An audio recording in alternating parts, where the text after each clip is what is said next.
This is Standing Watch. And now, Evangelist Norbert Link. Greetings, everyone, and welcome back to our Standing Watch program. Christmas is supposed to be a festival to celebrate the birth of Christ, the Prince of Peace and the Prince of Lights and of bright, shining glory. And so, Christmas trees, beautifully decorated with bright, shining lights and candles, are associated with Christmas. And of course, people want to have a good time. They want to rejoice. They want to help others, and so they give them gifts. What could be wrong with this picture?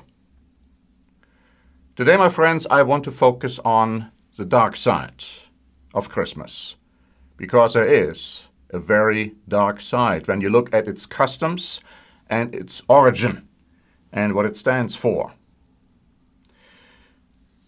We shouldn't forget that Satan is the god of this world. He has deceived the whole world, and he is referred to as the Prince of Darkness, but he does appear as an angel of light. And of course, his motives are sinister, evil, and very dark. To begin with, we should all realize that there's absolutely no evidence that early Christians ever kept Christmas. But there is undisputable evidence that many pagans kept December 25 as the birthday for their pagan gods, sun gods. Christmas existed long before Jesus Christ was ever born. I'd like to begin by reading to you from an article by Life Science, dated December 22, 2012, talking about the pre-existence of Christmas, long before Christ was born. It says, pagan midwinter festivals did not become Christmas for hundreds of years. The Bible gives no reference to when Jesus was born, which was not a problem for early Christians. It never occurred to them that they needed to celebrate his birthday. There's no biblical directive to do so, and no mention in the Gospels of the correct date, except, let me add, it couldn't have been December 25. It was not until the 4th century that church leaders in Rome embraced the holiday. But later in England, under Oliver Cromwell, Christmas and other saints' days were banned. And in New England, in the United States of America, it was illegal to celebrate Christmas for about 25 years in the 1600s. Why?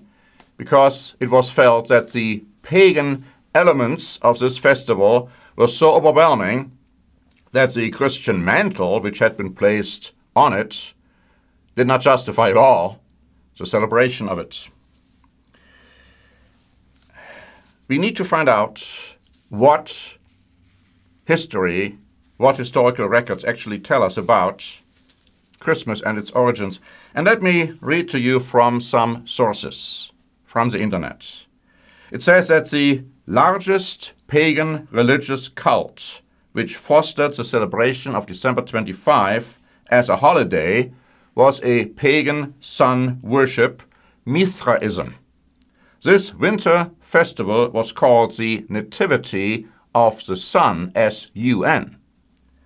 Franz Cumont, perhaps it says the greatest scholar of Mithraism, wrote, the Mithraists also observed Sun Day and kept sacred the 25th of December as the birthday of the sun. Mario Reggetti, a renowned Catholic liturgist, writes, the Church of Rome, to facilitate the acceptance of the faith by the pagan masses, found it convenient to institute the 25th of December as the feast of the temporal birth of Christ to divert them from the pagan feast. So we see clearly a mixing of sun worship with Christianity. And so a Syrian scholar wrote that it was a custom of the heathen to celebrate on the 25th of December, the birthday of the sun, S-U-N, at which they kindled lights in token of fertility. Now, all of these connections should ring some bells for us. And now notice who all was allegedly born, according to legend, on December 25. What sun gods, what other religious figures? This is the list. Krishna, also called Vishnu in Hinduism. Mithra, Osiris, Horus, Hercules, Dionysus, also called Bacchus, Tammuz, Indra, and Buddha. Now all of this is interesting in light of the fact that suddenly December 25 became the quote-unquote birthday for Jesus Christ, even though he couldn't have been born on December 25. It was just the wrong time of the year.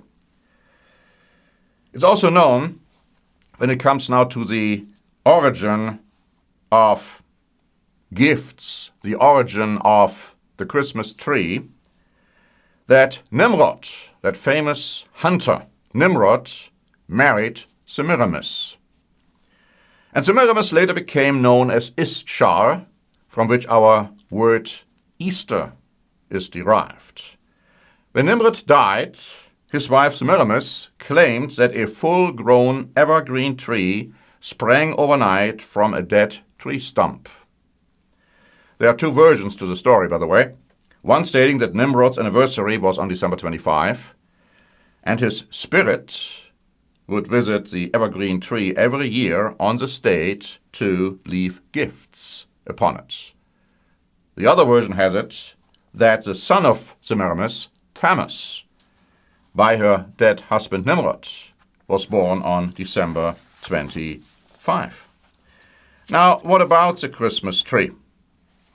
What about the Christmas tree? Is it an innocent symbol, or is there more to it? And remember, we are talking today about the dark side of Christmas. First of all, let me read to you what we find about the Christmas tree. I have a book by Reader's Digest, Why in the World? And this book gives us a lot of history as to where certain origins and customs come from. And it says, on page 210, that trees were held sacred as the abode of gods. And these gods chose some trees to be evergreen, a sign of their immortality. One of the gods who allegedly died, who allegedly was born, was Attis. And of course he was born also on December 25, allegedly. And it is said that he changed into a pine tree. And then the pine tree was viewed as divine. We also are told that Osiris, another of the sun gods, is referred to as the one in the tree. Now, the Greeks sacrificed to Dionysus. We heard about Dionysus. He was called the Dionysus of the tree, and another title was Dionysus in the tree. The Delphic oracle commanded the Corinthians to worship a particular pine tree equally with the god. And as one author pointed it out, the Christmas tree recapitulates the idea of tree worship. Did you know that the Christmas tree existed long before the birth of Christ? Now, some say it was invented by the Germans. That was much later. They just reinvented something which already existed long before. Jeremiah, chapter 10, beginning in verse 2, tells us this, and I quote, "Thus says the Lord, do not learn the way," and the Lamsa Bible, by the way, has a annotation saying this refers to religion, so do not learn the religion of the Gentiles. Do not be dismayed at the signs of heaven, for the Gentiles are dismayed at them. For the customs of the peoples are futile. For one cuts a tree from the forest, the work of hands, the work of the hands of the workmen, with the axe. They decorate it with silver and gold. They fasten it with nails and hammers so that it will not topple. They are upright like a palm tree, and they cannot speak. They must be carried because they cannot go themselves. Do not be afraid of them, for they cannot do evil, nor can they do any good. Some say that doesn't talk about the Christmas tree, that talks about just an idol. But we mustn't forget that the legend had it that Attis, Dionysus, and other gods actually changed into those trees, and that it was they who were worshipped. But what about now some other interesting facts related to Christmas? Let's talk about St. Nicholas, Santa Claus. What do we know about him? Let me read to you again from the internet, and you can easily find those sources yourselves. In European tradition, St. Nicholas often had a darker companion. In the Netherlands, he is accompanied by Black Peter. The idea of dark companions of St. Nicholas stemmed from the pre-Christian folklore of Woden, the Germanic pagan god, and his wild hunt across the skies of northwestern and Central Europe. Accompanied by two black ravens, who would listen like Black Peter at the chimney to tell Woden about the good and bad behavior of the people in the house. A devil as a companion can be found in the Austrian St. Nicholas tradition in the infamous character of Krampus, who punishes naughty children. In extreme versions of the story, Krampus is said to capture naughty children in a sack and carry them away to kill them in awful and grisly ways. A figure like Krampus can be traced back to a pagan horned god, which existed in many pre-Christian belief systems. I have another book, Christmas Curiosities. It's a very interesting book because it has all kinds of pictures in it which were published and disseminated in relationship to Christmas. It's actually a very grim picture when you look at all these different concepts. But I'd like to just read to you from this book a little bit as to what the dark side of Christmas is all about. It says on page 10, "The old pagan gods seemed never far. During the winter solstice, it was believed that the Norse god Thor rode through the skies in a chariot pulled by two goats, distributing gifts to the Vikings.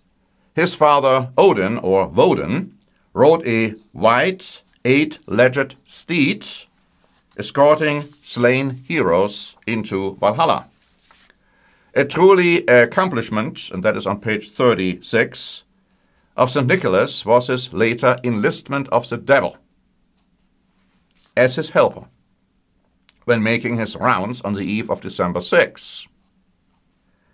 In Europe, especially the Germanic countries, this devil figure was known by many folk names: Knecht Ruprecht, Krampus, Hans Trapp, Black Peter, and other names, and he was employed as a helper to deal directly with badly behaved children at Christmas. That the origins of the boogeyman can be traced back to ancient times, to pagan deities and fertility spirits, who were associated with the winter solstice celebrations and who were said to prowl the countryside during the long, cold, dark nights, cannot be denied. Later what happened? December 6 was transferred to December 24, December 25th. And then, of course, Santa Claus appeared. And the evil devil accompanying Santa Claus emerged and merged with Santa Claus. So then there was only one figure. But the evil accompaniment was still to be seen, because on page 137 the book says that it is odd to see a Father Christmas, another figure for Santa Claus, using a goat to help carry the gifts. As in the West, the goat is considered a symbol of Satan. It also points out that perhaps we're meant to make an association with the Norse god Thor's two goats, which pulled his chariot. So however you look at it, it all goes back to pagan rites and customs. But going even further back, here's another interesting article from the internet saying this. It's not hard to see a connection between Santa Claus using the chimney, the shoes, and the stockings hung by the fireplace, and the ancient superstitions about spirits. The fireplace served as a natural entrance and exit of the gods of fire and solar gods when they visited homes. For thousands of years, especially among the Chinese, it was customary to sweep the house in preparation for the visit of the spirit. Each year, dressed in a pointed, fiery red cap and red jacket, this fire god traveled from the distant heavens to visit homes and distribute favors or punishments. Today he is welcomed in the Western world each Christmas season. Again, can we see the connection to the dark side of these festivities? Now, when you look at Halloween, the connection to evil spirits is very clear. When you look at Christmas, the connection might not be that obvious at first sight, but if you dig a little bit into the customs and the history, you can see who is behind Christmas celebrations. What does God have to say about all of these things? Now, I'd like to read to you from Deuteronomy chapter 12, beginning in verse 29.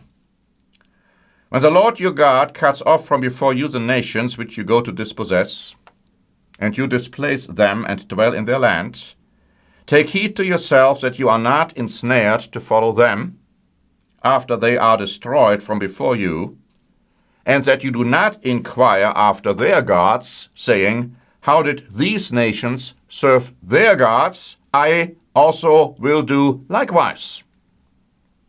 You shall not worship the Lord your God in that way. For every abomination to the Lord which he hates, they have done to their gods. Whatsoever I command you, be careful to observe it. You shall not add to, nor take away from it. Now, this had nothing to do with originally the Israelites saying, okay, we want to worship these other gods. No, they wanted to worship the true God, but using customs which they took from pagan worship services. The Ryrie Study Bible says the Israelites were not even to inquire about the worship of the Canaanites, lest they be tempted to incorporate aspects of it into their worship of God. But why? Why is God so adamant that we should not incorporate pagan worship practices in even the worship of the true God? The reason is that this is the dark side of Christmas I am mentioning today.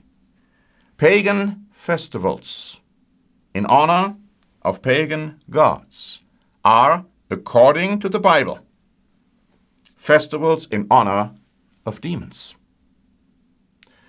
1 Corinthians chapter 10, verses 20 to 21 tells us this.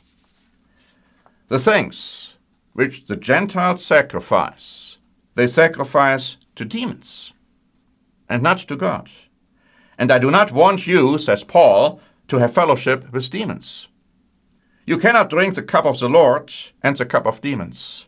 You cannot partake of the Lord's table and of the table of demons.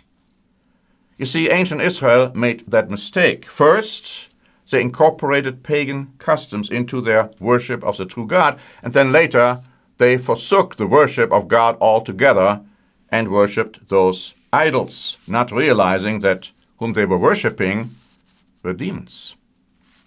Deuteronomy chapter 32, verses 16 and 17 says, they provoked him to jealousy with foreign gods.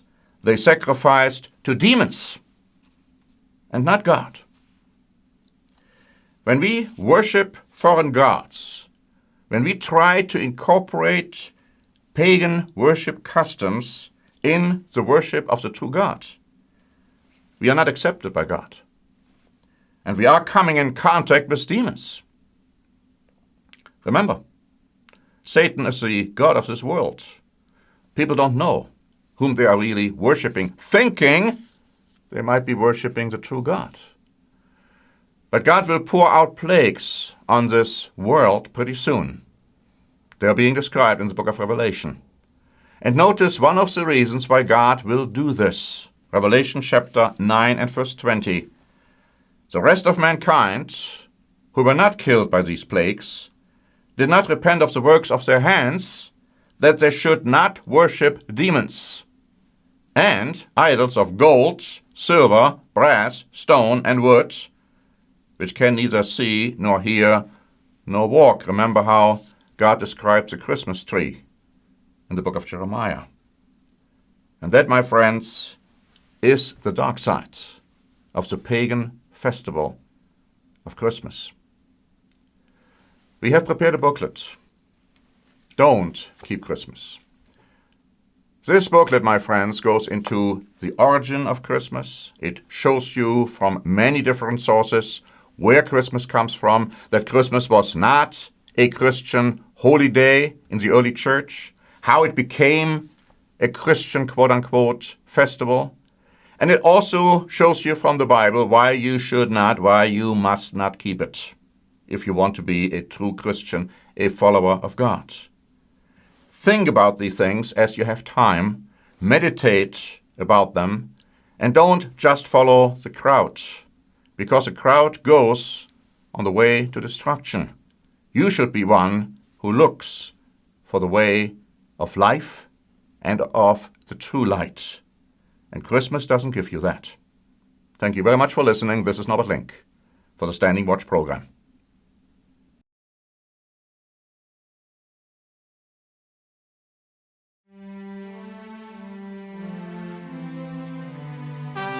Standing Watch is a presentation by The Church of the Eternal God, P.O. Box 270519, San Diego, California 92198.